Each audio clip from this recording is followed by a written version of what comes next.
tiens au courant, je tente de vulgariser le droit pour que vous puissiez comprendre des choses qui normalement sont enfermées dans les cabinets d'avocats, que ce sont des choses... Les membres du gouvernement, il faudrait leur donner l'immunité avec la possibilité pour eux de quitter librement le pays et de se rendre où ils veulent. En Israël, enfin, dans des pays certainement comme ça. Je me permets d'ailleurs de lancer cette piste de réflexion auprès du gouvernement. Vous l'avez compris, je propose, donc, parce que je suis en train de vous dire, à l'actuel gouvernement de se rendre. Hisser le drapeau blanc au-dessus de l'Élysée, hisser le drapeau blanc au-dessus de Matignon et sortez les poches retournées. On ne peut pas vous laisser partir avec l'oseille. Vous sortez avec une petite valise et puis vous prenez l'avion. Voilà. Un voyage sans retour, c'est possible. Car après le 11 mai, ce sera peut-être trop tard. Moi, je fais partie des gens de bonne volonté qui essayent de sauver votre peau, mais le CNT m'a chargé d'ailleurs. Je suis rentré en contact. C'est un petit peu un scoop de cette vidéo. Je suis rentré en contact avec le CNT. Donc, ils m'ont chargé, moi, le 12 mai, d'organiser le procès du gouvernement. Donc, voilà. Ce sera, moi, j'aurai en charge d'animer ce procès. Donc, je serai un peu le premier magistrat. Cette vidéo, d'ailleurs, a valeur de convocation auprès de tout le gouvernement. Donc, est convoqué pour ce procès, dans l'ordre, Emmanuel Macron, Édouard Philippe, Bruno Le Maire, Nicole Belloubet, Jean-Yves Le Drian, Olivier Véran, Muriel Pénicaud. Le Pénicaud, t'es convoqué. Tais-toi. Christophe Castaner, pareil. Et Florence Parly. Vous êtes convoqués donc le mardi 12 mai. Je ne répéterai pas, prenez des notes. 13h, 13h30, soyez pas en retard. Vous avez la possibilité d'être assisté évidemment d'un avocat, en vous précisant qu'évidemment votre sécurité ne pourra être assurée qu'à l'intérieur du bâtiment, du cirque. En dehors, si vous vous faites abattre, on n'est pas responsable. Si vous ne vous présentez pas à l'audience, on écoute, on prend des notes, vous serez jugé par contumace. Alors les charges retenues contre vous, je vais les dire, vous les connaissez de toute façon. Donc, haute trahison, association de malfaiteurs, faux usage de faux en écriture publique, mise en danger de la vie d'autrui, homicide, non-assistance à personne en danger. Je ne vais pas tous les répéter.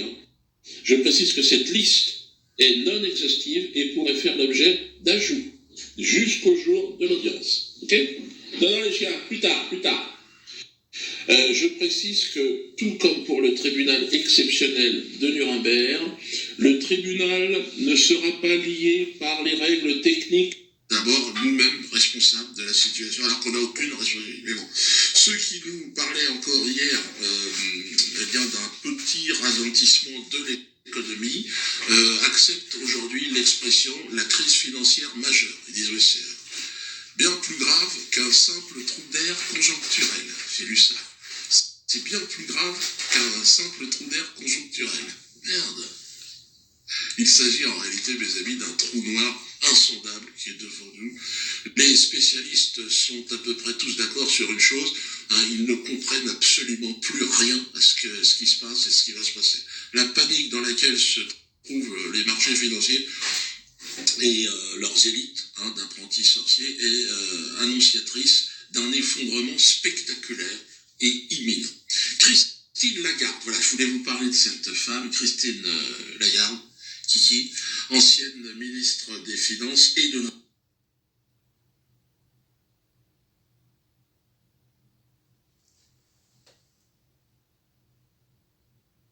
et actuelle présidente de la BCE, Banque Centrale Européenne. C'est-à-dire une personne bien introduite. Bien introduite, évidemment, pas au sens martiniquais du terme. Peut-être elle est allée faire un tour là-bas, cette coquine. Christine Lagarde, qui vient de prendre donc ses fonctions à la BCE, nous prévient. L'économie de la zone euro est confrontée à des défis à court terme.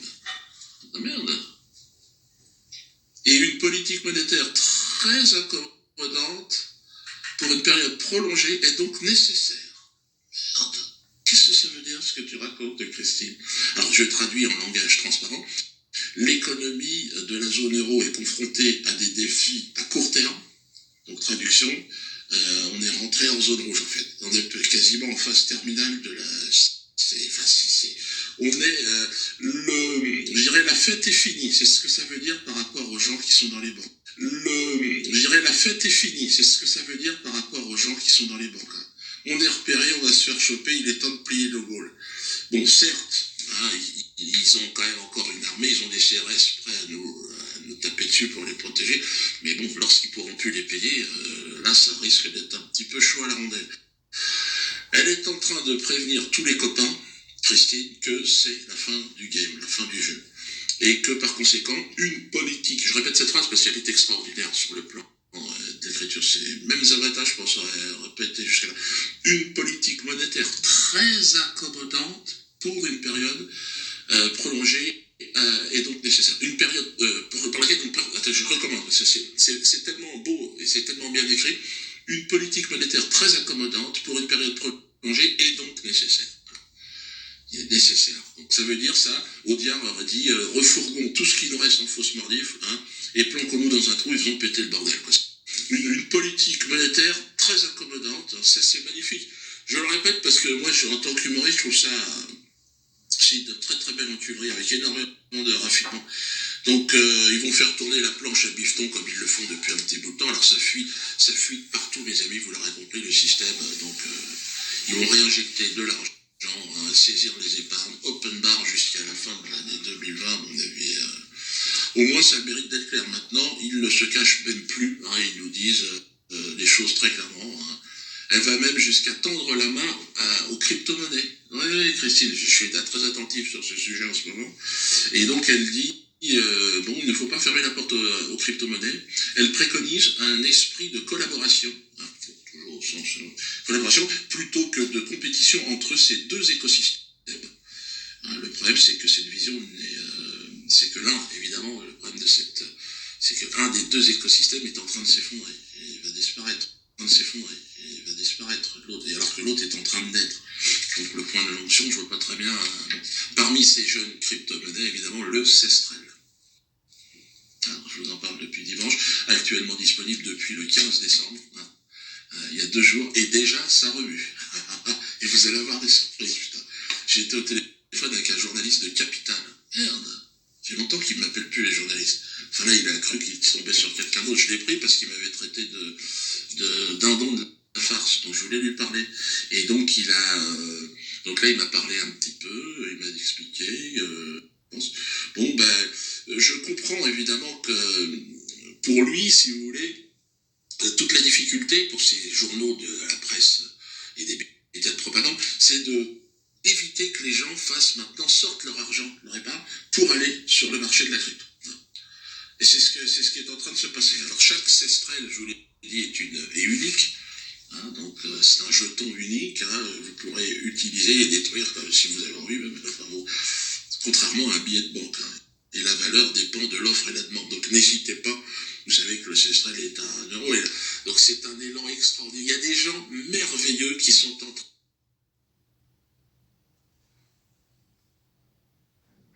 pour la plupart d'entre vous, mais sachez que pour moi, il signifie beaucoup. Ce jour marque la fin d'une course effrénée et le début d'une autre, certainement, mais dans laquelle je n'aurai qu'un rôle d'observateur à la retraite. Et je dis cela le cœur en paix, sans amertume aucune. Ma course s'achève dans la joie. Allez, place à la jeunesse. Et l'occasion m'est enfin donnée de pouvoir jeter un coup d'œil dans ce rétroviseur. Hein. Tout est allé si vite ces dernières années. Ma course a commencé à la fin des années 70. J'avais 12 ans, j'étais en classe de 5e, et déjà je faisais rire mes copains. Naturellement, je préférais la récré au cours d'histoire. Elle m'offrait une vision du monde plus réaliste. C'est lors de l'une de ces récréations, bruyantes et animées, que je fus interpellé par le sous-directeur du camp, du collège Jean Moulin de Verrières-Luce.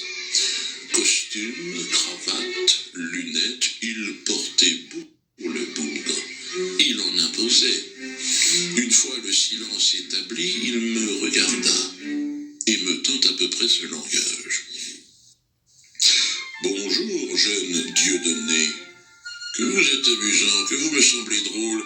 Sans mentir, si vous travaillez ce talent qui chez vous apparaît comme inné, vous deviendrez le phénix de la farce et du bon mot. Sur ces mots, je restais sans voix. Quoi? Moi, le jeune Bamboulin, j'ouvris un large bec. Non, c'était une autre femme. Moi, le nègre issu des banlieues, accéder au trône de l'esprit facétieux. Mais il existe un roi dans ce domaine, au talent par 1000 fois. Ce jour, disais-je, je prenais, sans vraiment le savoir, rendez-vous avec Coluche, celui qui faisait rire la France entière. Alors, de son côté, le destin que personne ne contraint ne nous offrit pas le plaisir d'une rencontre. Non, Coluche est mort, j'avais 20 ans. Comme un grand nombre de Français, je fus profondément choqué par cette disparition. Mais qu'est-ce que la peine face à l'ambition d'un jeune homme que le monde attendait? Une averse de printemps. Déjà, les applaudissements du public résonnaient dans ce futur qui approchait. Coluche est mort, alors allons-y, je me lance. Tout d'abord en duo, hein, et puis le temps passant, toujours lui, s'amusant des égaux, je me retrouvais finalement en solo. Yéma, me souffle Nougaro.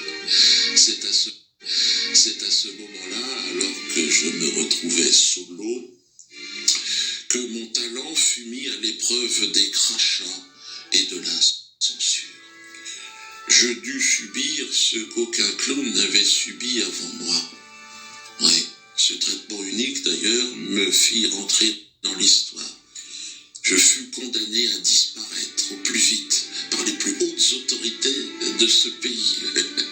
Mais étonnamment, mon talent se révéla plus vaillant que le pensaient nos maîtres et résista, aidé en cela par l'avènement d'Internet qui arrivait dans nos vies, bousculant les usages et les cadres établis. Un nouveau monde s'imposait à nous. Et un nouveau rire aussi, dans lequel j'imprégnais à mon tour mon empreinte et mon style. Coluche est mort à 42 ans, j'en ai aujourd'hui 53. J'ai fait des heures supplémentaires. Comment aurais-je pu prévoir à cet âge avancé pour un clown honnête, hein, honnête et besogneux qui taquine les puissants, que nous allions finalement nous rencontrer, lui et moi. Merde, nous rencontrer alors, à travers notre descendance, mais pas pour boire un verre ou pour s'enculer, hein, comme l'auraient fait certains enfoirés. Non, pour glisser une quenelle, la plus belle, la plus majestueuse, le Sestrel. Vous allez comprendre. Alors ces dernières années, de plus en plus de gens sensibles à mes facéties se laissèrent aller aux plus grandes flatteries. Vous êtes le nouveau Coluche, vous êtes son héritier. Ce à quoi je répondais du calme, je vous prie, vous avez payé votre billet, mais cela ne vous autorise pas à dire n'importe quoi. Oui, je le dis sans détour, Coluche m'a profondément inspiré, comme j'ai pu à mon tour en inspirer d'autres. Mais de là à me considérer comme son héritier, non, c'est un mot qu'il ne faut pas prendre à la légère, même si l'époque nous le suggère. Je suis, moi, Dieudonné Mbala, voilà, l'héritier de mon père, de mon grand-père, des Mbala. Je sais d'où je viens et qui je suis. Et tout comme Colucci, j'ai des héritiers, hein, des fils, des neveux, et des filles aussi, et des nièces, pardon. Hein, je vais encore me faire engueuler par mes filles. Mais papa, il y en a toujours que pour les garçons. C'est vraiment casse-couille, une bonne femme, même petit, hein, ça laisse rien passer. Hein. Elles connaissent les points sensibles et ça sont les choses. Bref, revenons, je vous prie, au sujet. Ces liens censés me relier à Coluche. J'ai eu le droit aux théories les plus extravagantes et en même temps extrêmement troublantes, comme cet homme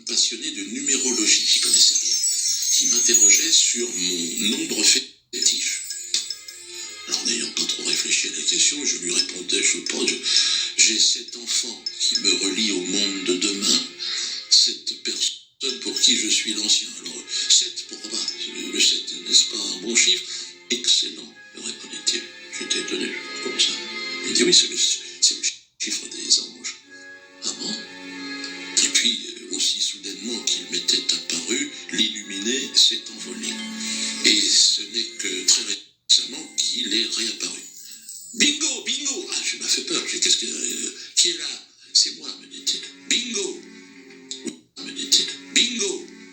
Vous et Coluche. Quoi, moi et Coluche? Vous êtes liés par la chaîne des anges. La chaîne des 7. Pas n'importe laquelle. Alors, je dis, mais soyez plus précis, parce que j'avais oublié, moi. Il me dit 7, 7, 7, 7. Et puis quoi? Et puis quoi?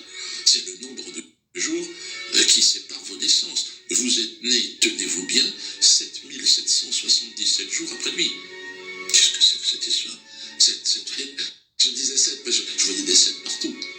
Et donc je me suis retourné, où êtes-vous, ensorceleur? Bon, il avait disparu. Et c'est à ce moment précis que mon fils aîné, Merlin, se rapprocha de Brice Colucci, le neveu de Coluche. Improbable rencontre de deux jeunes hommes qui se trouvaient pourtant à l'autre bout du monde l'un de l'autre. Merlin en Asie, Brice en Amérique.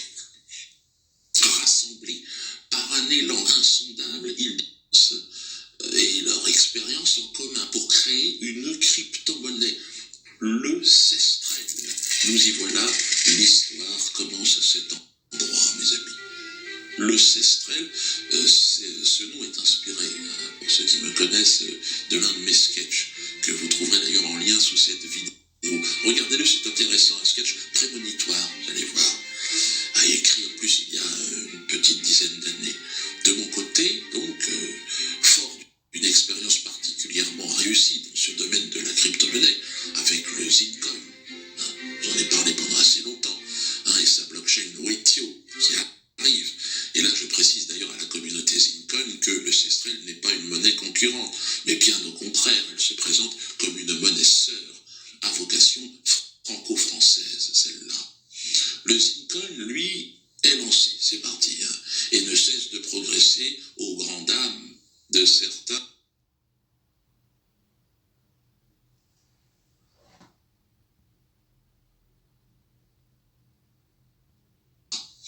Le Zitcoin, lui, est lancé, c'est parti, et ne cesse de progresser aux grandes dames de certains, passer les premières épreuves, évidemment, il se renforce et arrive, avec l'arrivée de cette blockchain, Wetio, il va s'enraciner durablement sur un continent plein d'avenir, donc l'Afrique.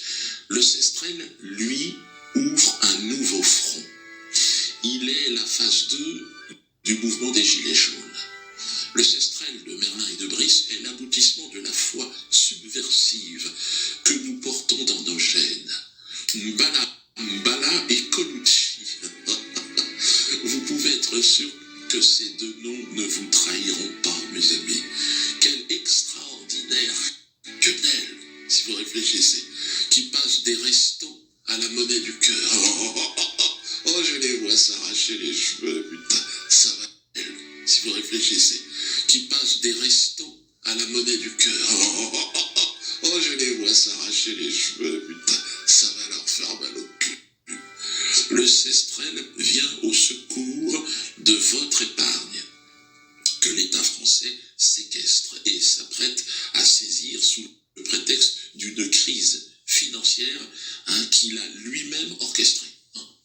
L'épargne des Français est le trésor de guerre des banques et de la finance. Comprenez bien que déplacer cette épargne sur le Sestrel, c'est désarmer votre agresseur. L'idée de retirer notre argent des banques n'est pas nouvelle d'ailleurs. Je me souviens du vaillant Éric Cantona, porte-voix de ce beau projet, qui n'a malheureusement pas pu se réaliser faute d'un outil technologique adapté. D'ailleurs, j'invite Cantona à nous rejoindre. La technologie blockchain va révolutionner ce monde. Ça tout, franchement, n'a rien à foutre. Ouais, escroc, arnaqueur. Qui va me dire ça? Ceux-là même qui traitaient Jean Moulin ou Mandela de terroristes.